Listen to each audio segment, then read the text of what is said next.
Whole sports all plays. Yeah. Whole sports all plays.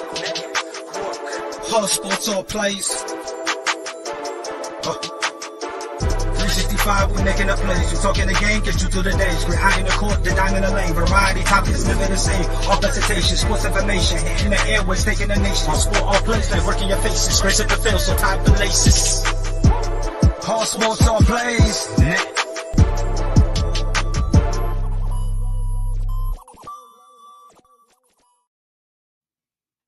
Welcome back to He's on Fire podcast, y'all. I am sorry for the long break. It has been a long 12 or 13 days, but we are back. The Phoenix Suns are right back where they need to be against Luka Donkey and the Dallas. It doesn't even really matter who they are. The team down south up 3-2. Monty just won Coach of the Year. We've got Game 6 tomorrow. We have a 50-point blowout going on in the NBA playoffs. And looks like Giannis just kind of did Giannis things, and Drew Holiday made Drew Holiday type of defensive plays. We know what that's like, don't we? So we have a lot to discuss. We have a lot to get into. Believe it or not, the Arizona Diamondbacks are actually something this year. I have actually a little something to say about them too. And it's not just the crickets that we've been hearing, I don't know, the past 6 months from us. Nope. They've been playing their ass off. We have one of the top pitching trios in Arizona Diamondbacks history. Trios, not duos. We all know about duos. Randy Johnson, Kurt Schilling, Brandon Webb, and Dan Herron and those dudes. But we have probably the best trio in baseball, Arizona baseball history. I don't know. Go check my stats on that. Anyways, but nothing else matters more than Devin Booker versus Luka Doncic tomorrow. I'm sorry I haven't been here. I'm happy to be back. We need to talk about these boys. He's on Fire podcast, man. Let's just let the intro roll. Roll with the vibe, baby. He's on Fire podcast. Let's go. No funkin' hang, running with the gang. No need to explain. I pull up then it's they cannot contain me moving through the lane. Every little setback, I step back and then it's no funkin' hang, running with the gang. No need to explain. I pull up and it's they cannot contain me moving through the lane. Every little setback, I step back and then it's I gave them nuggets and knowledge. They tried to put nicks in my armor, but I've been mellow since college. Made this vixen a mama, and I'm still blazing trails out here amidst all the drama. I keep going out of love, not conditions of commas. Like, honestly, after I attended the game in Dallas, I was not feeling good about it. I mean, maybe it had the fact that I was heckled by everybody and their mom coming out of the stadium, but I did not feel good about it. But I want to hear from the homies first. We got Jay Joyce in the building, and then we also got Suns fan Randy in the building as well too. We've kind of been texting back and forth a little bit between the fellas and I. I kind of know where Randy stands when it comes to Monty. So let's start it off with Jay. Coach of the Year, Monty Williams. I don't think anybody here will disagree with the fact that for the season he absolutely deserved it. But one of the reasons we weren't feeling too good about this last Game 5 is because of Monty Williams and the lack of adjustments. Jay Joyce, talk about Monty, what it means this season, and what you saw just from a basketball perspective in this last one. Because you were on the Suns jam session, Spaces, at halftime. Yeah. You called it. And they shouted you out in the post game as well, too, for almost calling it. So I want to hear from you. How are you? What's going on? Talk about Monty, yada, yada, yada, yada, yada, yada. Man, it's been a minute. Yeah, it's been about 14 days. A lot has happened between our last show and to now. But we've been doing the Twitter Spaces. We've been trying to, keep up with everything. What's up, Specs? What's up, Iverson? But with what's up, JV? With Monty winning Coach of the Year, I mean, like, besides him and Taylor Jenkins, it wasn't necessarily close. Monty and the Suns have just bulldozed the league and have like an 8-game difference by the end of the season. It was kind of like a no question, no dirt that Monty wins Coach of the Year. Best team and probably in the most competitive, conference and stuff. So yeah, shout out Monty, definitely deserves it. But games 3 and 4 was exactly what our concerns were going into just any series in general, like Randy, he criticizes the X's and O's. I think Monty is a really good X and O's guy because there's a reason why we won 64 games, but it's the in-game adjustments that I think all of us have a problem with, and we really making a point to talk about it and criticize Monty in those times because that's the biggest gripe with him is those in-game adjustments, and he's kind of hard to talk off a ledge when it comes to making adjustments too. I swear to God, I feel like the Suns coaching staff goes on Suns Twitter and sees what everybody's saying. Because we basically called it besides Landry Shamet running point guard, which actually worked. So, Monty made those adjustments that we needed to see in Game 5, and Game 5 was literally an average Phoenix Suns game that we've been seeing all year.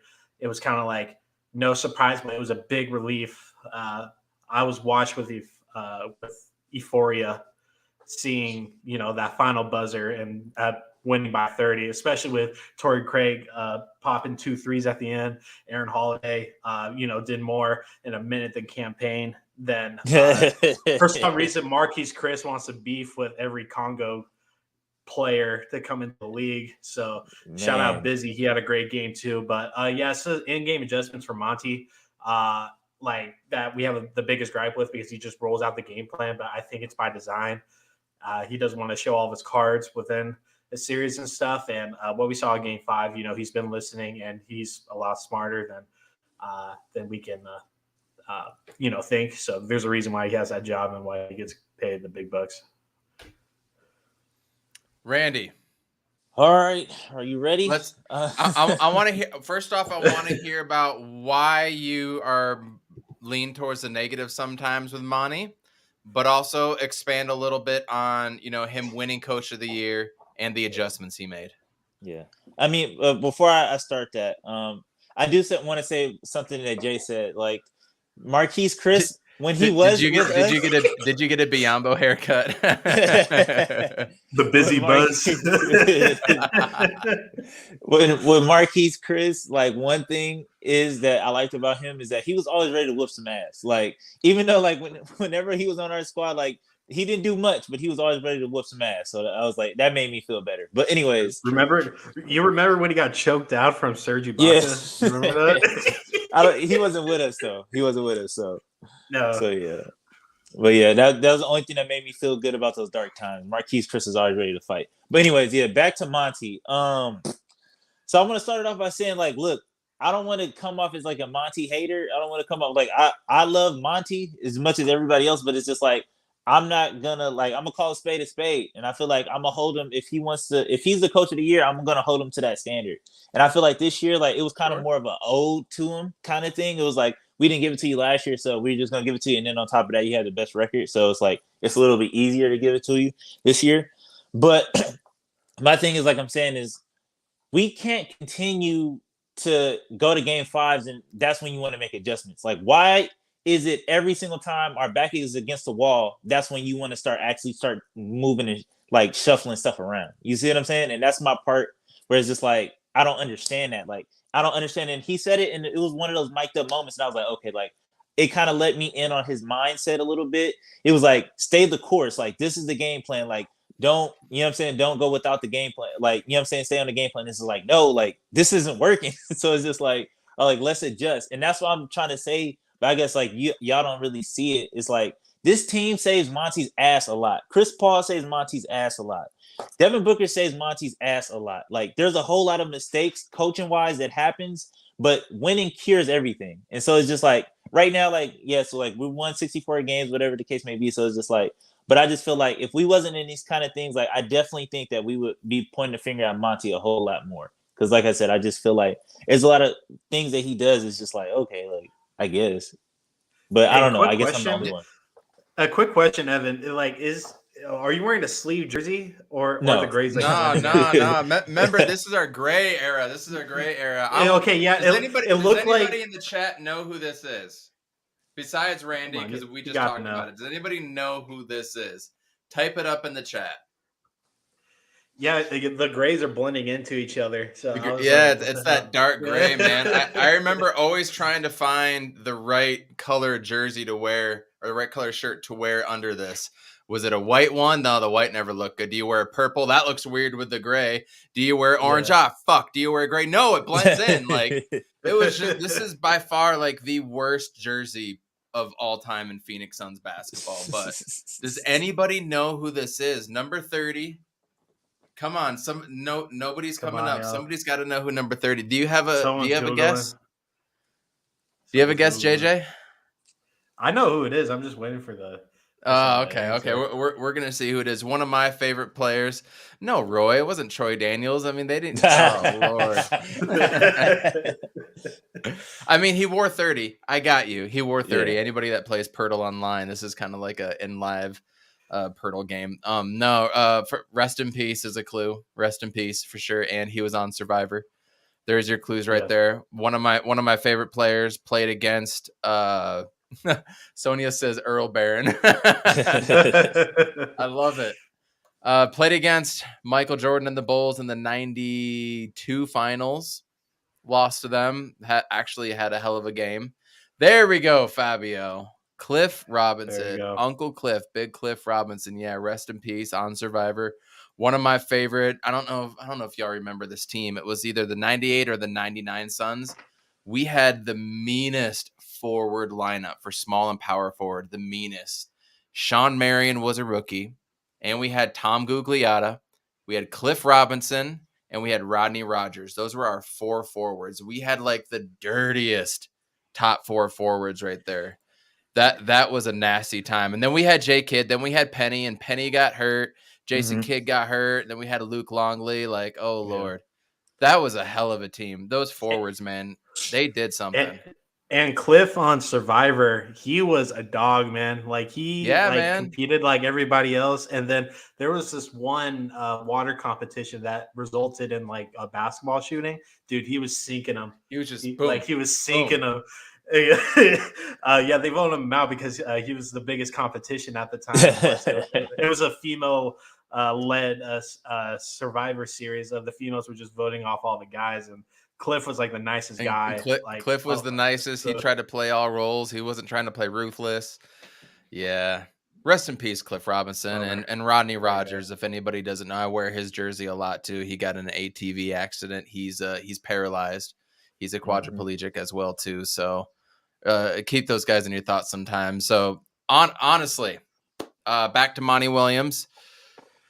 So I said the night that we had specs on and we beat the Pelicans, I don't want to see a lick of JaVale McGee in this series. I didn't want to see it at all. I wanted to see Point Landry. I wanted to see Aaron Holiday. Every time Aaron comes in garbage minutes, he's by far the best player. Yeah, you can talk about garbage minutes all you want, but you can't debate that he would be a spark off the bench. And to get to Randy's point about him kind of taking too long to adjust, that's been 2-3 years in the making, man. He is going to stick with that game plan, and it's frustrating to see him do that. Now, they do come out and they do make adjustments as far as schematically, but it feels like he's waiting way too long to make any type of adjustment that he really wants to. But the thing that was incredible to me, watching games 3 and 4, game 3, the one that I was there, and then watching game 4, and even the first half of this game, there was nothing we were doing to actively make them turn the ball over, make them miss a shot, or anything like that. And then sporadically, out of nowhere, out of thin air, we're back. Our premeditated rotations, our rotations with a purpose, whatever you want to call them, were magically fucking there. And that's the part that I really want to nail and hammer down now. Is that schematically, did they do that on purpose? Is it all part of the plan? Do they not want to show too many things and then lose or something? Or are they learning from being up 2-0 and they want to try different things and then get back to their old ways? Is this part of the NBA deep state? Nah. What the hell was it? Anybody that watched this whole series knows that when that second half started last night, The games 1 and 2 defensive schemes were back. It was like that. Like they knew exactly what to do. They were all on the same page. Before, guys were switching, and you saw Book pushing out Cam Johnson sometime. Like, no, you got to take him. And then they're looking back at each other like WTF. So what the hell happened? This should have been a sweep, y'all.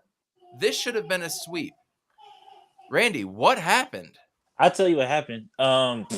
So what happened is that he went away from the game plan, or he made, like you said, the schematic adjustment of, instead of, he tried to blitz Luka more or show a double more on Luka and then let everybody else beat us. Because I felt like we could have won it either way. Like I felt like if we could have doubled Luka and then got the ball out of his hands and dared everybody else to beat us. But then in games 3 and 4, like they showed us like, damn, like, all right, they could beat us. But that's not the point what I'm getting at. Beast hit it perfect right here. He says it was almost too perfect. In his next comment, it smells fishy.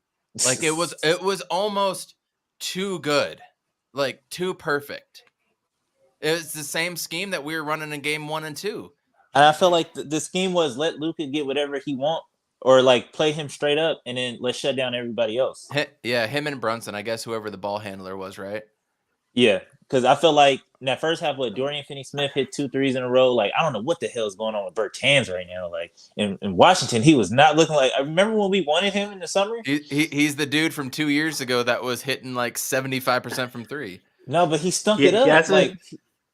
He hasn't taken a single 2-pointer this series. God damn, that boy don't miss. Isn't that insane? That boy don't miss. That's wild. No, Jay, he's money. I'll give him that. He's money. Jay, who's on your shirt? Is that Stevie Nash? Yeah, it's a Stevie Nash draft. Hey, that's sexy. Yeah, I like that. A little So, grainy. JJ, what do you think it was, man? Because, man, I don't know. I'm at a loss for words about why all of a sudden we were able to rotate again. I'm at a loss for words. I'm happy it happened. I just don't get it. What do you got for us? So I'm taking more of a black and white approach. Some things are a little simpler sometimes. I think really what it was being down 10 plus after the first quarter and digging yourself out of that hole going forward. Yeah, the Suns are good enough to dig themselves out, of course. But when one game Dallas is not missing a shot, regardless of where they are on the court, or another game where they're not missing a single 3 and they drop about 22, I think in game 4, and shooting almost at a 50% clip from 3. So, like when you're not urgent with closing out on the perimeter, we weren't doing that at all. We were losing the rebounding battle, which we should not be losing the rebound battle against this Dallas team. And it's just overall just not being aggressive on defense, and you just like let them score on every possession. Like there was just no sense of urgency to try to get back into the lead and stuff. And at the end of the day, both games we lost by 10. But yeah, like it came down to the first quarter in those 2 games. Being down 10 plus, like you can build a lead upon that. That's what the Suns have done all season. And what I think what was different about game 5 is we kept it close. Yeah, we got down 11 pretty early, but that was right in the beginning of the game. And we got it to like a 2 or 3 point game. Then a second quarter hit.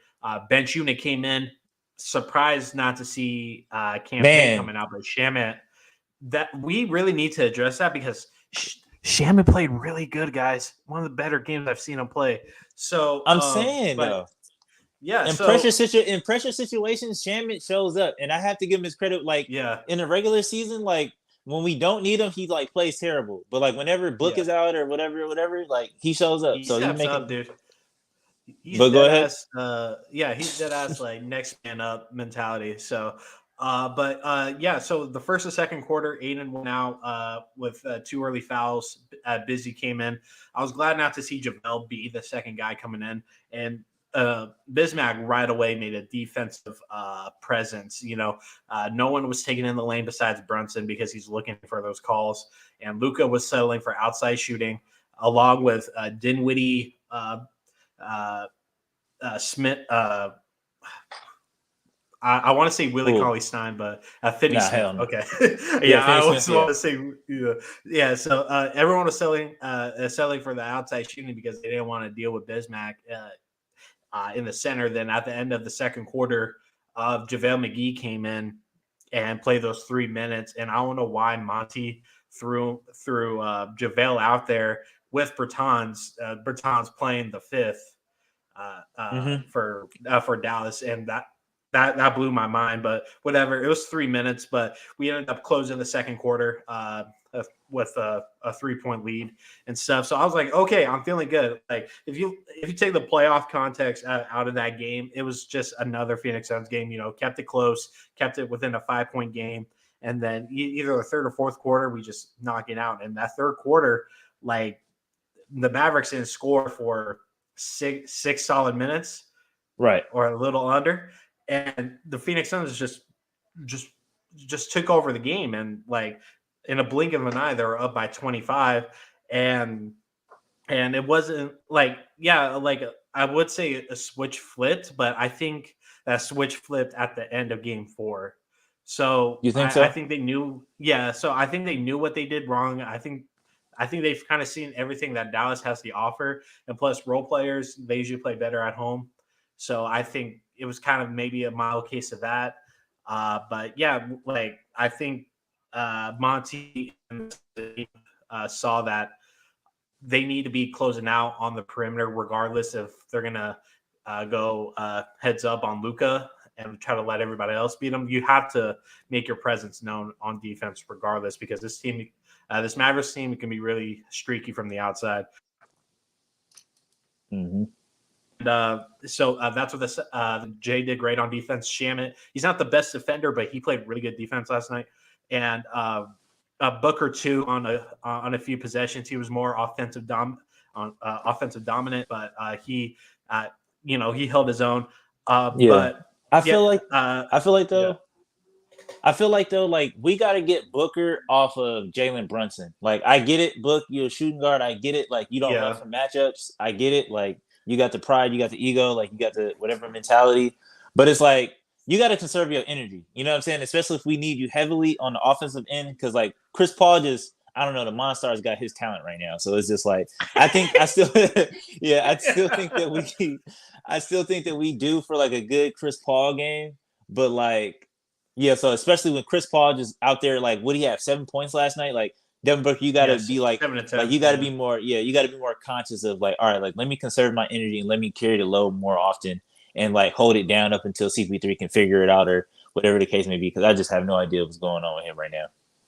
I would say like Book doesn't really need to conserve his energy because he's had a very consistent series thus far. His shooting efficiency has been pretty good. Especially the last 2 games. He was the only positive in game 4 besides Jay. I think Jay had that 19-point game in game 4. But yeah, with Chris Paul, he's just been in a slump.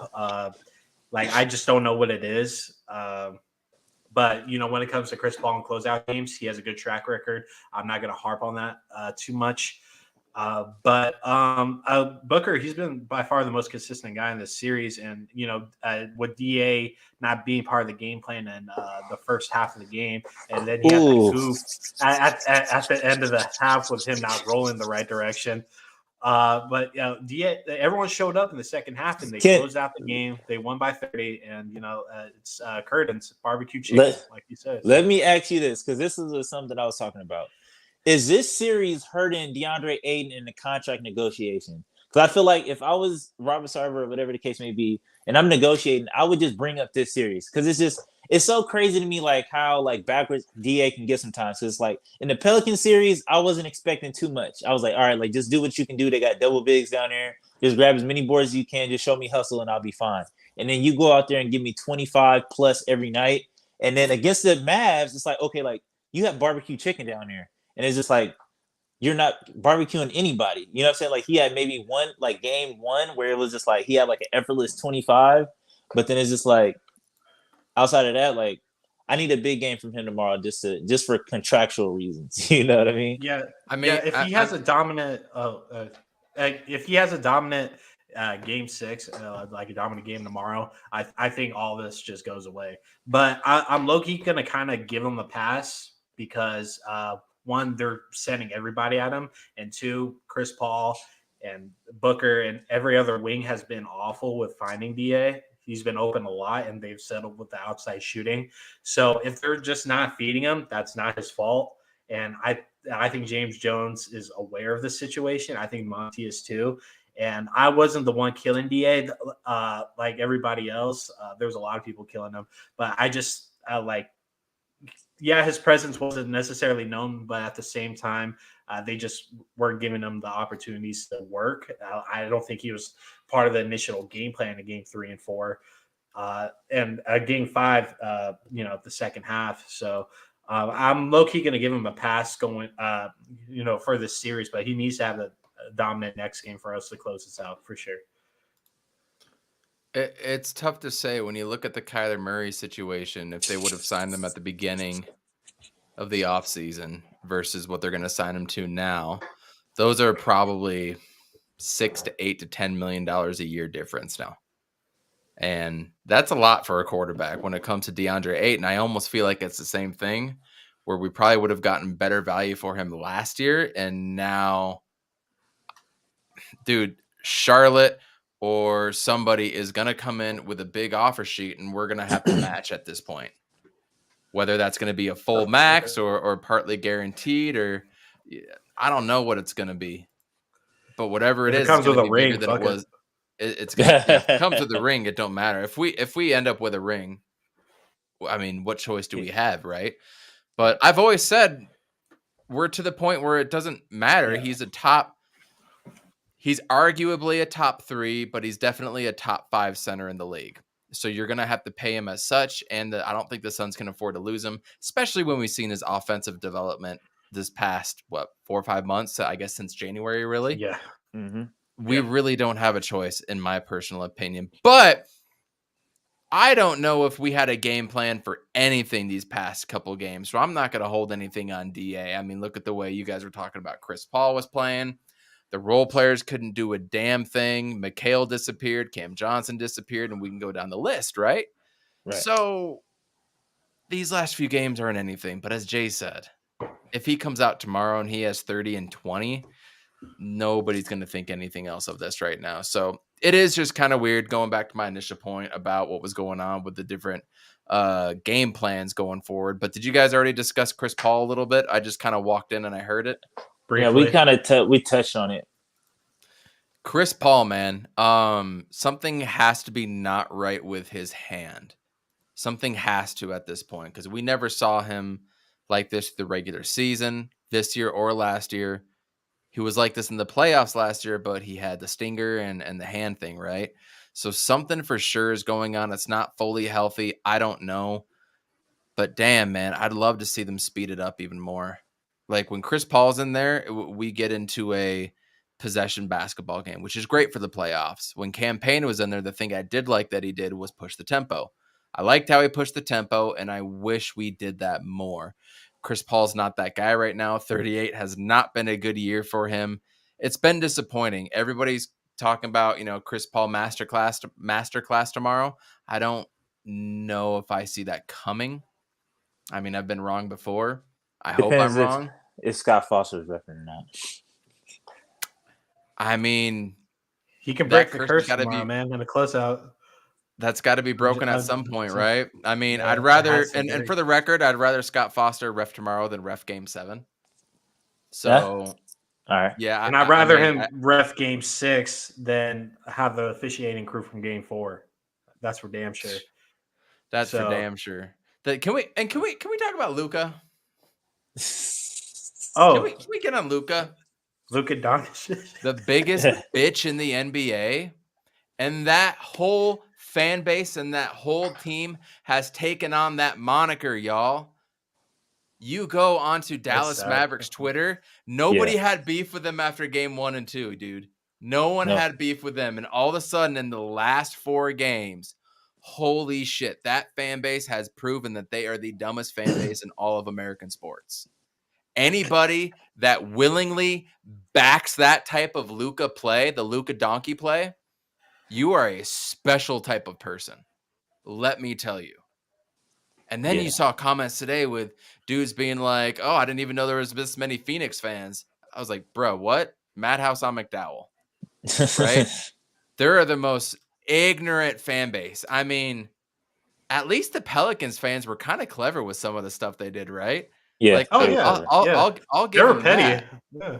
They were petty, which I didn't like at the time, but looking back on it, I appreciate. I was probably petty myself a couple times They were back in pretty my funny. day, and Oh my God. still am. But this fan base is just downright stupid. It's Mm. incredible to watch at the game, watching things like when there would be a charge called on them and the dude is clearly moving. I stood up and I said out loud, he is moving. How can you debate that? Two people went up and looked at me and I'm like, you debating that? And then they just turned back around. It's absolutely incredible the stuff that we are finding and what they are trying to say. And then how they're trying to compare, oh, Luka's been better since day one. You know, look at what Booker has. And then somebody went online. I think it was Suns Uni Tracker, if I'm not mistaken. They did a mirror image of Booker's second year in the league versus Luka's second year in the league. And you look at the rosters. Oh, my God. It's like night and day difference.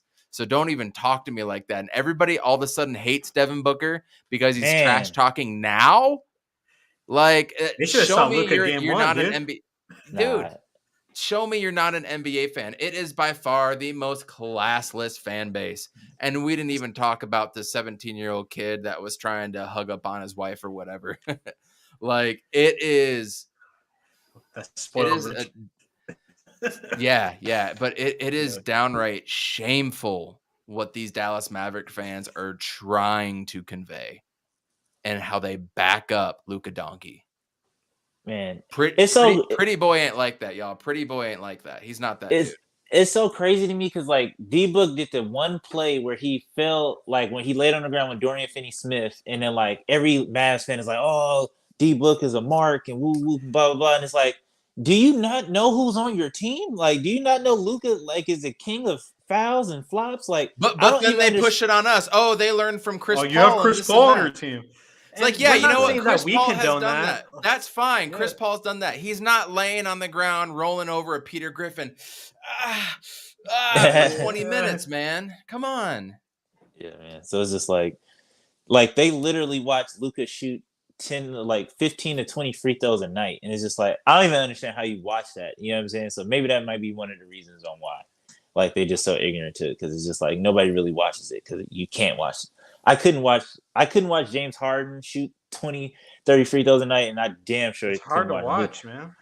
Dude, watching Harden do this for 16 seconds, back and forth, and dribbling the basketball back and forth, and then do something like awful basketball, man. You know, at least Chris Paul tried to do it in a way where his team like got ahead of it, like the call that was missed in Game 4 when, you know, when he stopped on a dime and Jalen Brunson hit him in the backcourt, right?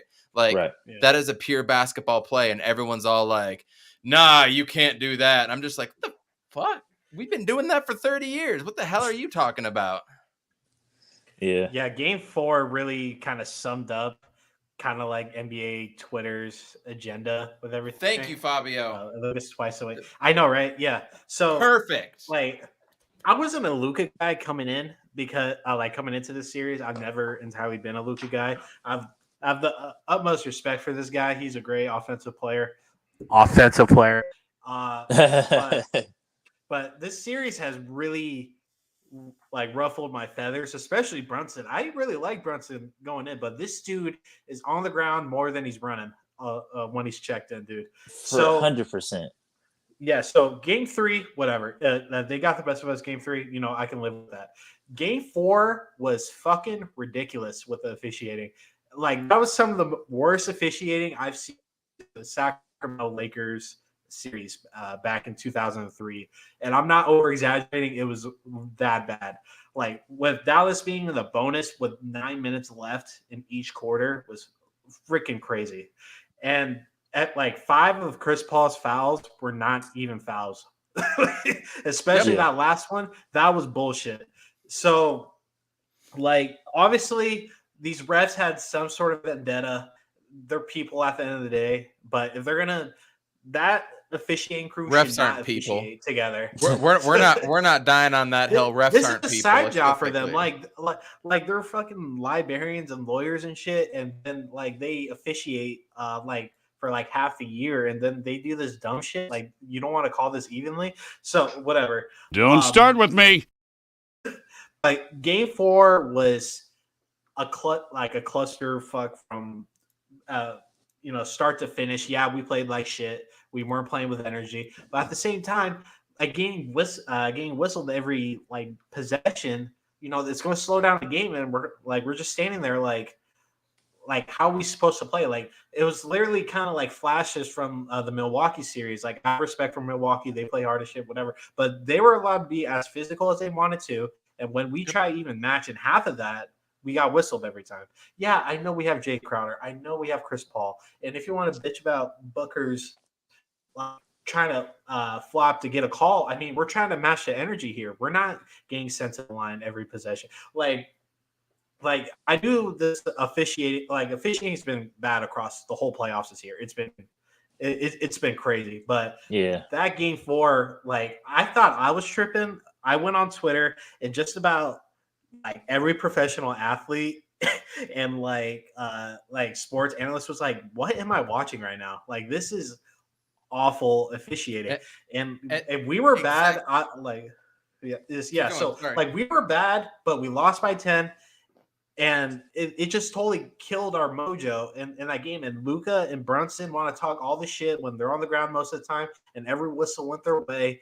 Whatever. That's why we came out. That's why I said that switch flipped at the end of game 4, because that was a load of horse shit in that game. And I was texting my cousin and other family members, and they're like, yeah, like, that game was absolutely awful. And not even from us, our standpoint, but just overall. And everyone besides Suns fans kind of show them their true colors. They've been against us since the beginning. I don't know why, but like, I would say we're the least sus team. I mean, you just saw the Warriors get blown by 50 just a couple minutes ago, and people have them making it to the finals and possibly winning it. So we don't need to get into that right now. But game 4, flip the switch for the Suns. Like, yeah, this is a bunch of bullshit. Let's wrap this up. You're kind of cutting out a little bit. You're lagging just a little bit there, so I'm just gonna interject real quick.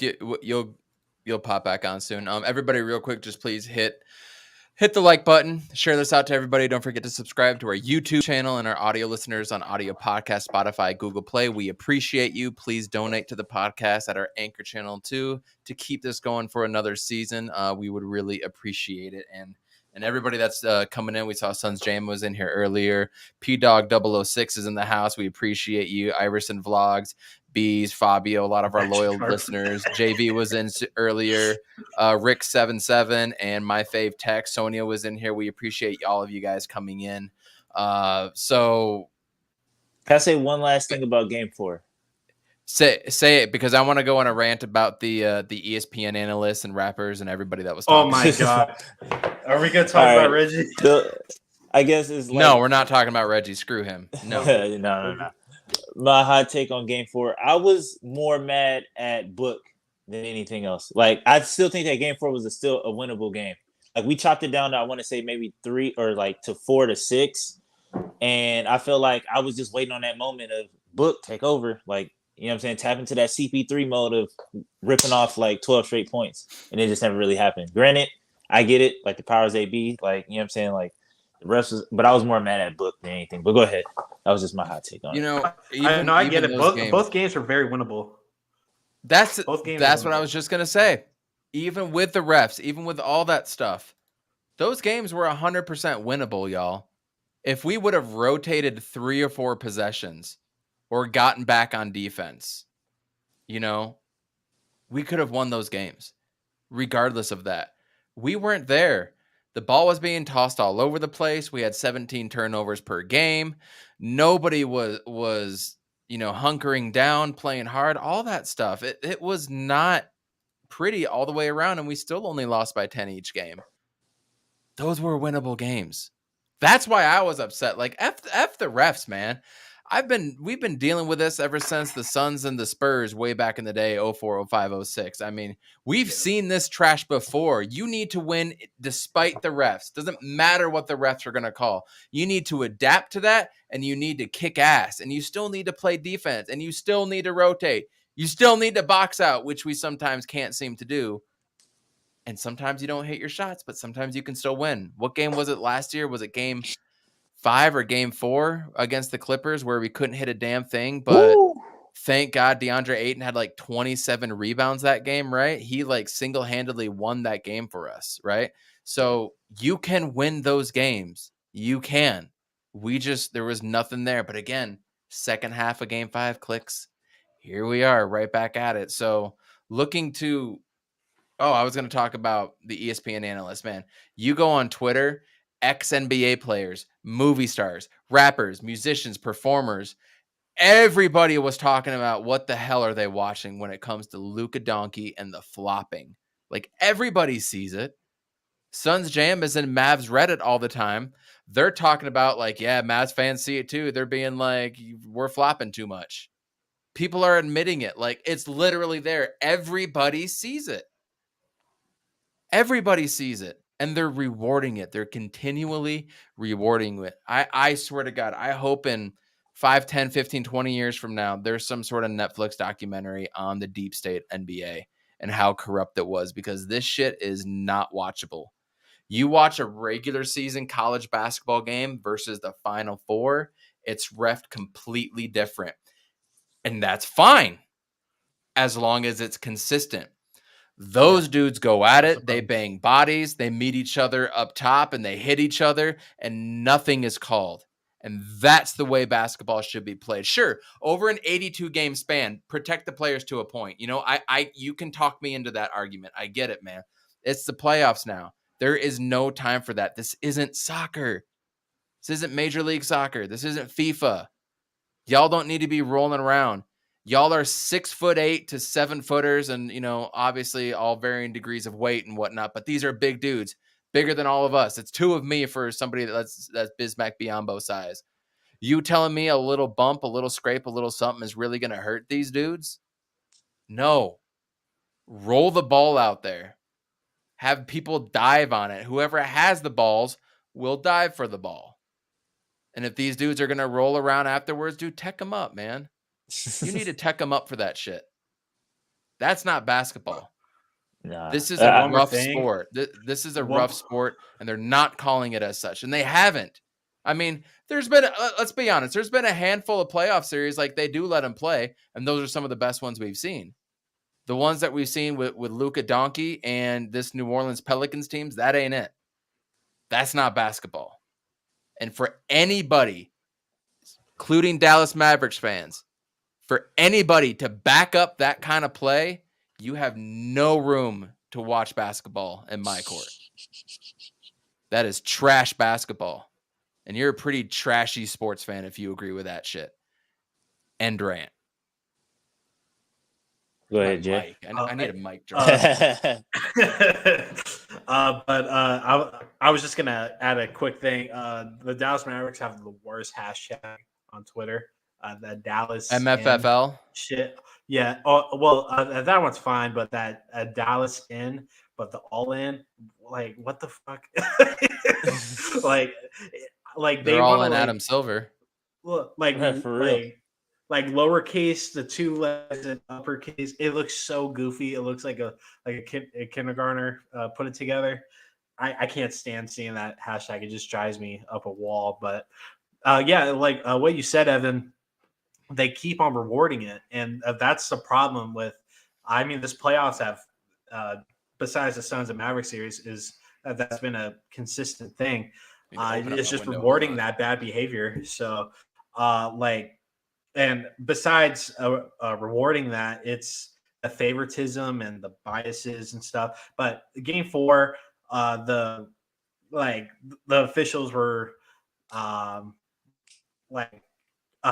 they messed up on out of bounds calls that they're messing up on. Remember that loose ball Jay Crowder caused on Luka, and neither one of them had possession of it, and they still got the timeout. That's the bullshit I'm talking about.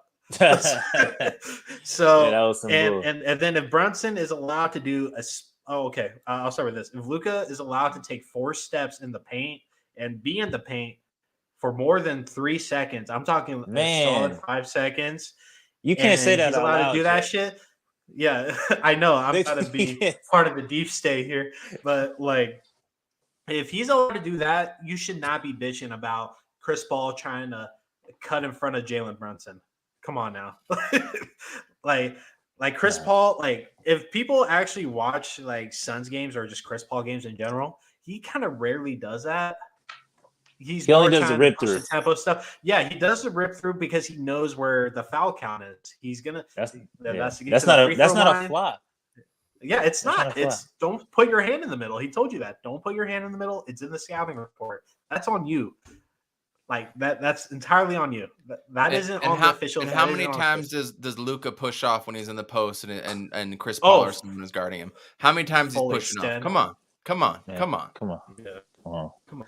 I got But to a Like, point I with know it. Dallas is like Wonder Boy, but Yeah, I got yeah, to go a ahead. point with it where I was just like, yo, like the NBA should seriously consider like having like an outside entity or like an independent contractor with these referees. Like have somebody else has no connection or is not, you know what I'm saying, like affiliated with the NBA, like come He's heating and ref up. these games. Like, because this is getting ridiculous. And like I said, I feel like at the end of the day, like it's gonna turn it into like where it's like borderline unwatchable. So You know what I mean? let me pass this your way.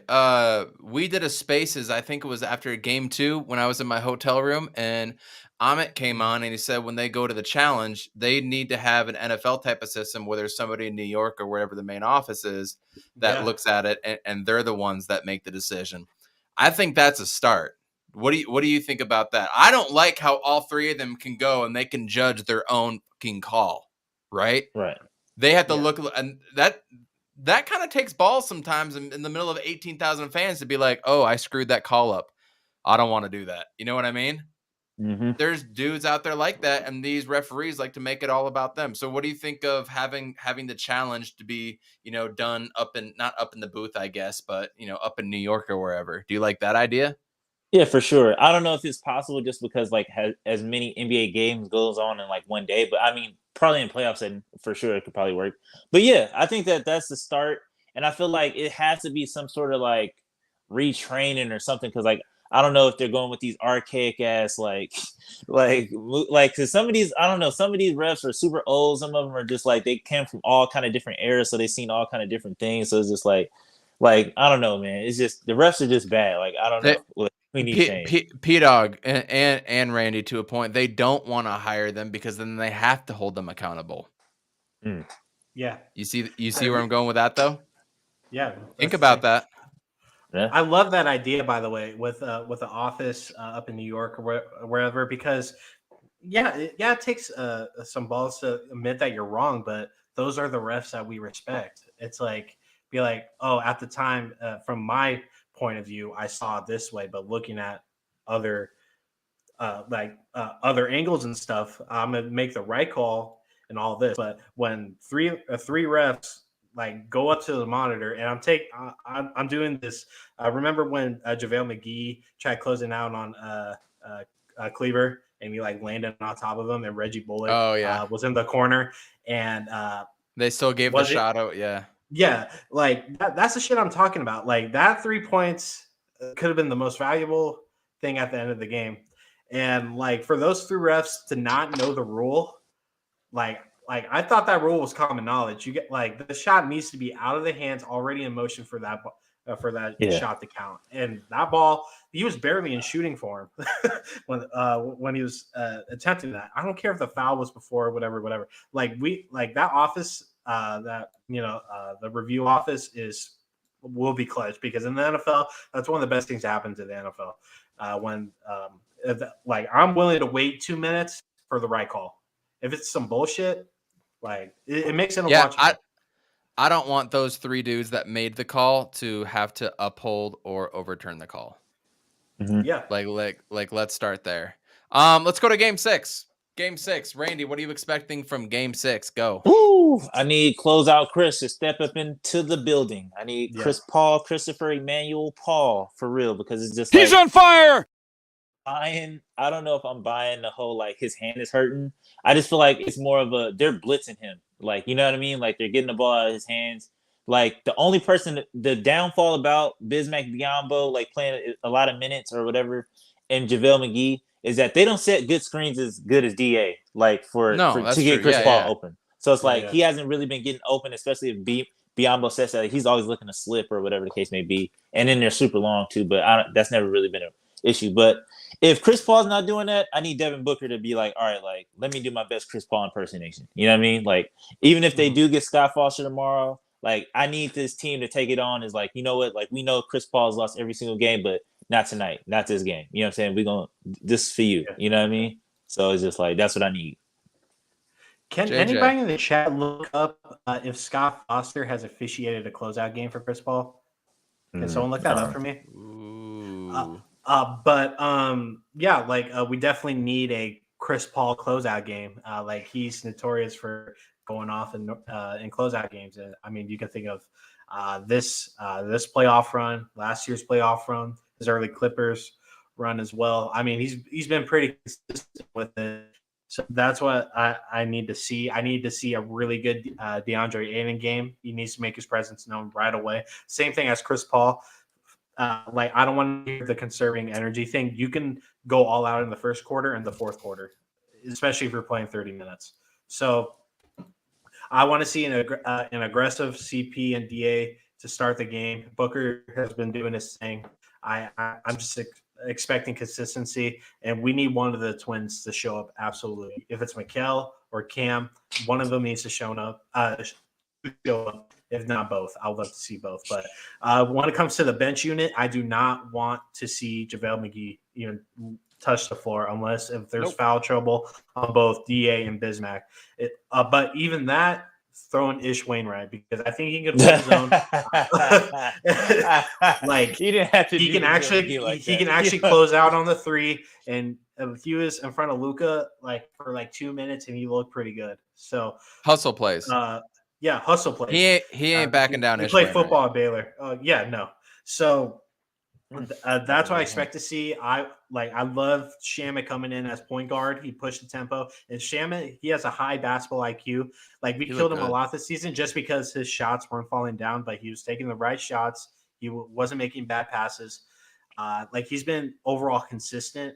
Just all around, just the shots weren't dropping. So if we have that Shamet come in, play point guard, distribute, facilitate, push that pace for the bench unit, I think we see a repeat of Game 5 for sure. So that's what I expect to see. That's what I want to see. I want to see our big three just go crazy and kick Luka's ass, bro. I do not want to talk about this guy anymore.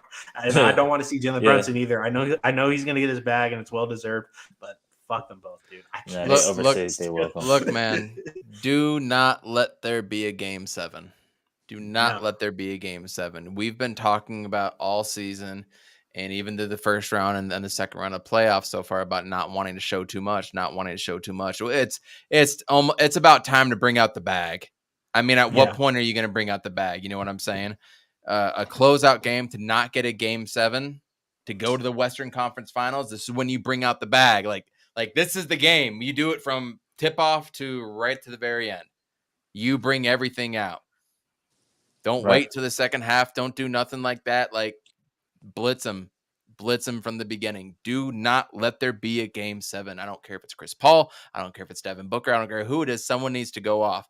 I would prefer it to be Devin Booker, the dude that's 25 years old. Mm-hmm. And I want him to play 42 to 44 minutes. I want DeAndre Ayton out there for 40 plus minutes. Like this is the time to do that. We're not waiting for anything else. This isn't to get a number 1 seed. This is to get to the Western Conference Finals 2 years in a row. You don't hold this shit back. Cam Payne has played himself off the court. Torrey Craig has played himself off the court. We're questioning to see if Ish Wainwright can do some things. In the 4 to 5 minutes that he's played, you know, he hasn't been a negative. I'll take that. Busy, no need to say anything there. He's been killing it.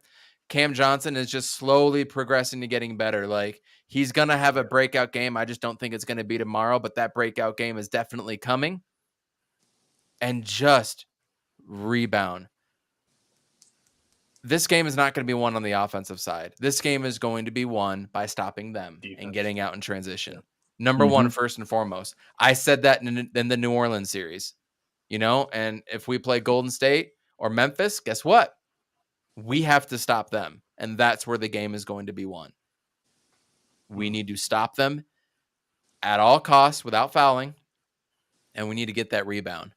And then we need to not turn it over. Top 3 right there. But, it's coach. Water is wet. How many times have I said that about every goddamn game? Yeah, Randy, go. Question. I was just thinking about I've been thinking about this since probably like game 2.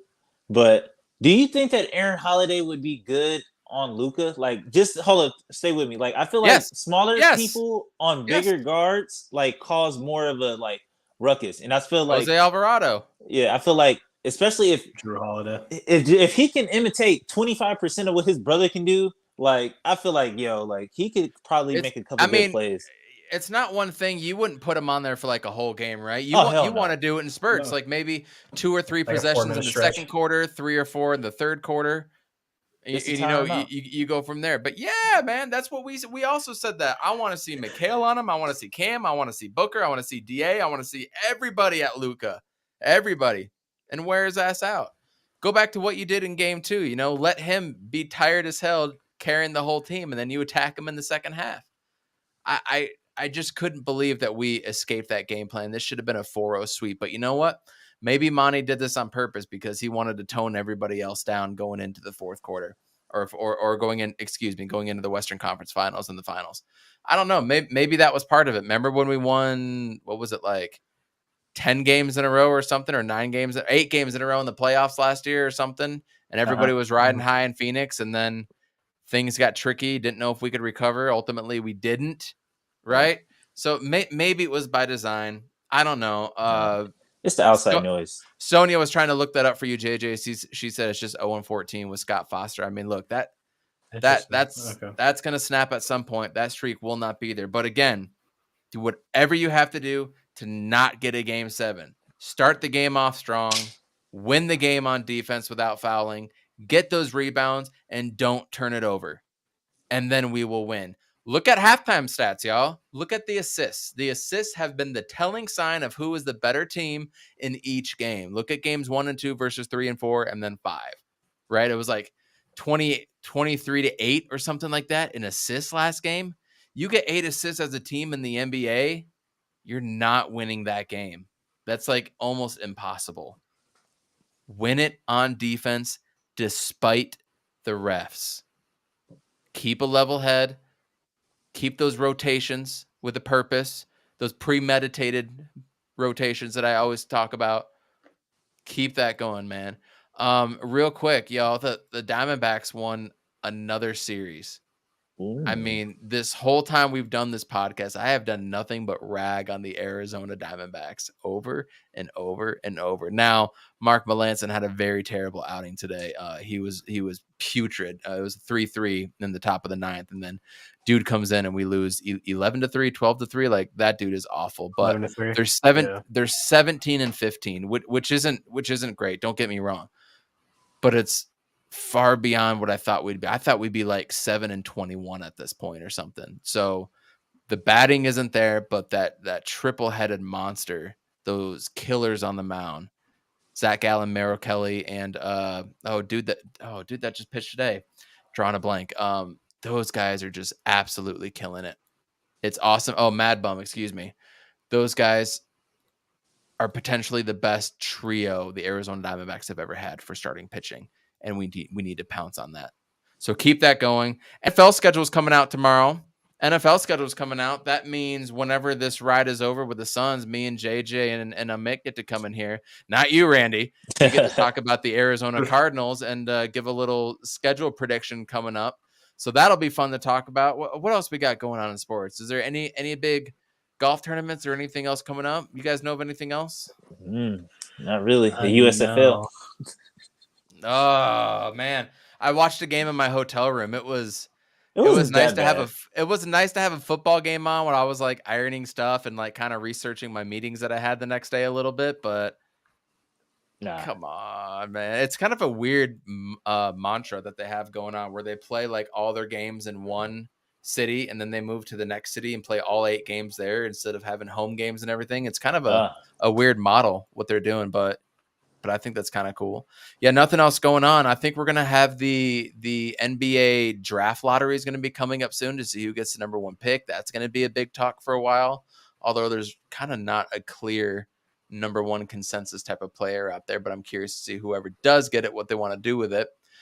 And then not really much else with the NFL. Kind of the NFL's offseason is kind of over. We're just waiting right now. We got baseball going on. There's no Olympics or anything this year. Yeah. There's no World Championship basketball or nothing. There was no World Baseball Classic this year. I hope that comes back.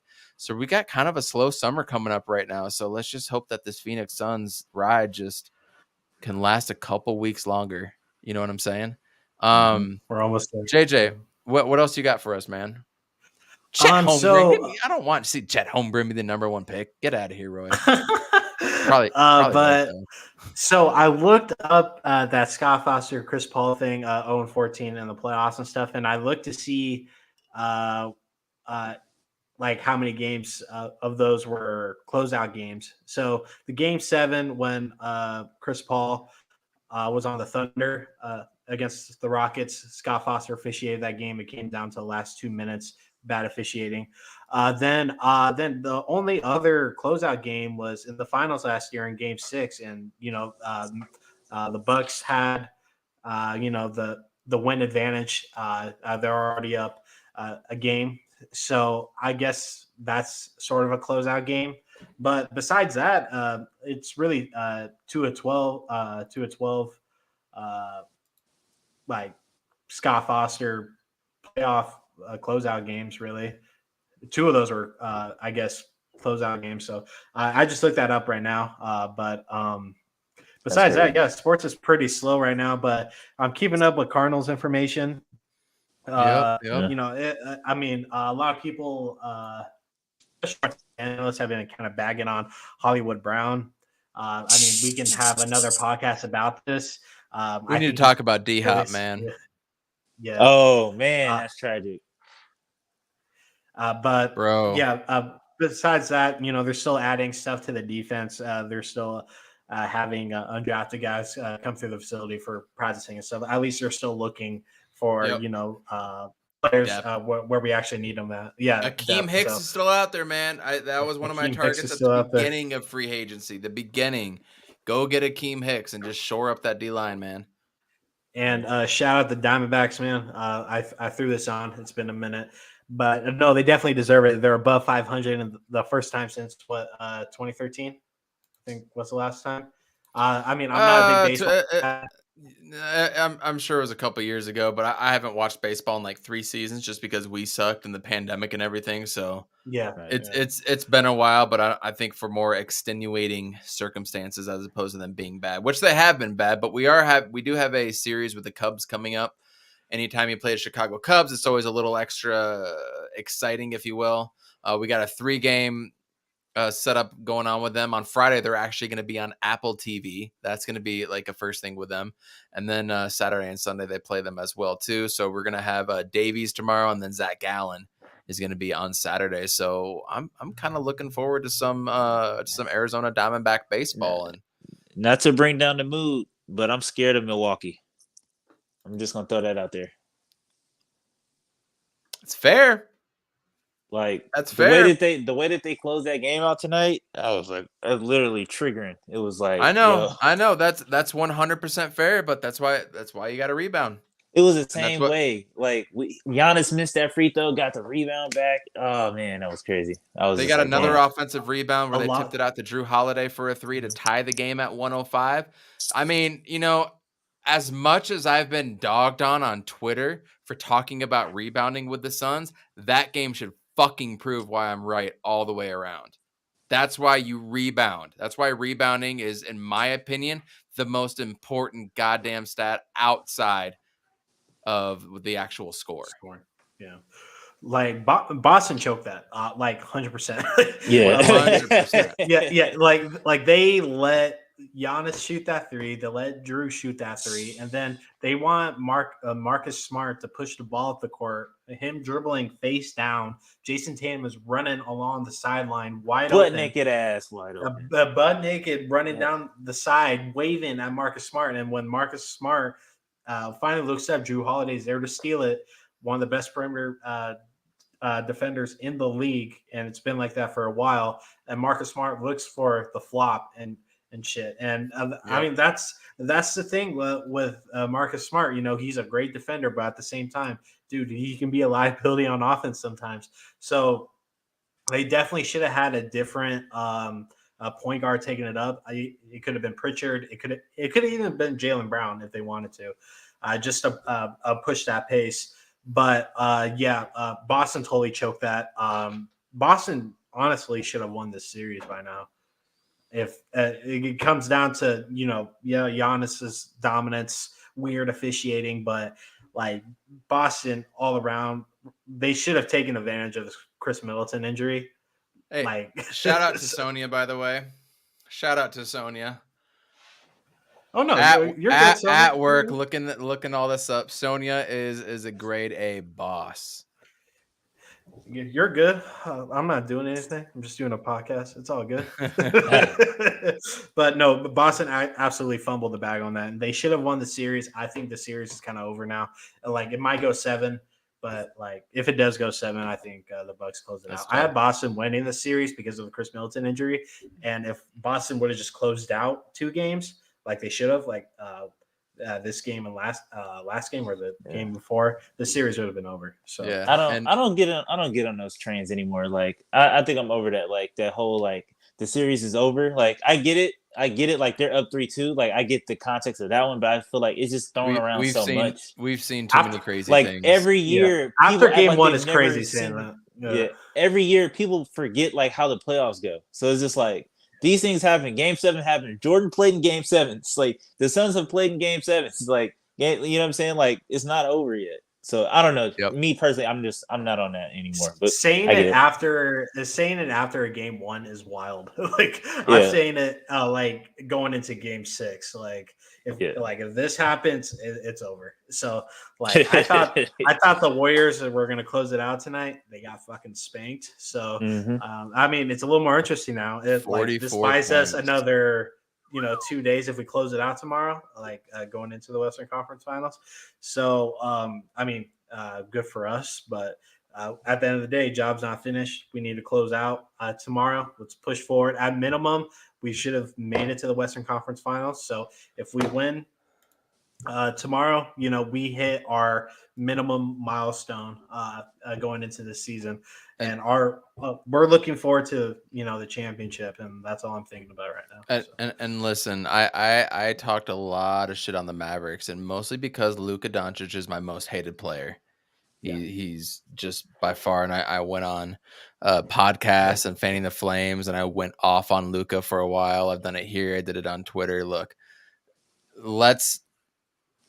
I'm not going to say shit on Twitter if we win. Why is that? Because what Jay just said, job is not finished. This job is not finished. So if we come out victorious tomorrow, we need to have collectively a job's not finished mentality.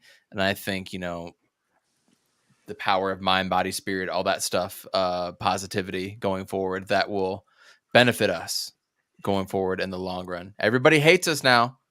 We're the team with the target on our back. Everybody hates us, so relish it while we're here. But don't get too caught up in the pettiness, because we're just the flavor of the month, y'all. We're just the flavor. You know what I mean? If we win, I bookmarked a bunch of tweets. I am gonna spam those people with memes. So you can speak for yourself, Evan. But I'm a petty guy. I'm gonna do it. They talked a lot of shit. They want to. I've decided I'm gonna wait till after the finals when we win. Okay. I mean, that's you when can do I'm that. going to do it. I'm just doing it now. I just want it done and over with. But especially if we win a ring, I bookmarked a lot of stuff. Okay, how about this? I'll make a caveat. I'll make a little rule. If it has to do with Luka personally, like just Luka, totally fine. That is Okay, called cool. for. That's all my needs right now. Yeah, cool. Oh man. Tomorrow, 7:30 my time, I think 6:30 Valley time, man. The Valley's gonna be going crazy tomorrow. I kind of wish I was back in Dallas for that. By the way, that is the most beautiful arena I've been in professional basketball. For Really? what it's worth, that is the best one that I've been in. I've been Your to daddy- Staples, I've been to the Phoenix one, I've been to the Little Caesars and the old Palace of Auburn Hills where the Pistons played. Went Oh, to the nice. one in Atlanta and the Jazz one, obviously I've been, and then here. Now the Jazz crowd is the loudest crowd I've ever been to of any sporting event ever. But this was probably the nicest arena. It was big. It was spacious. It also felt like there wasn't a bad seat in the house. I actually did meet quite a few cool Dallas fans. One of them bought me a shot before the game. They were taking shots of vodka, which is questionable, but I wasn't going to turn around and be a douche. So had drinks with some people, and we were talking. The person around me didn't talk to me, but I did sit next to a Suns fan, and that was cool. So we were talking the whole game. But it's a legit pretty cool atmosphere and whatnot. I also have shot thoughts on Sean Marion being a bitch as well too. But we're gonna come back. We're gonna pump the brakes on that, and we'll come back to that. We got to get out of here right now. We will be back on Sunday, 8:30 Valley time as per usual. So please join us, everybody. Thank you again for listening in. Please like this and share this out as well, and hit up our audio listeners. Thank you guys for listening, and we appreciate you listening, tuning into Apple Podcasts, Google Playlists, Anchor, Spotify, wherever you choose, and subscribing as well too. Game 6 tomorrow, fellas. Like, just go Suns. Just win. Go Suns. Just win. Close it out, man. Avoid Game 7. Right. He's on Fire podcast. Thanks for tuning in, you guys. We're back. Luka, ho. Another funkin' hang, running with the gang. No need to explain. I pull up then it's they cannot contain me moving through the lane. Every little setback, I step back and then it's another funkin' hang, running with the gang. No need to explain. I pull up and it's they cannot contain me moving through the lane. Every little setback, I step back and then it's I gave them nuggets and knowledge. They tried to put nicks in my armor, but I've been mellow since college. Made this video.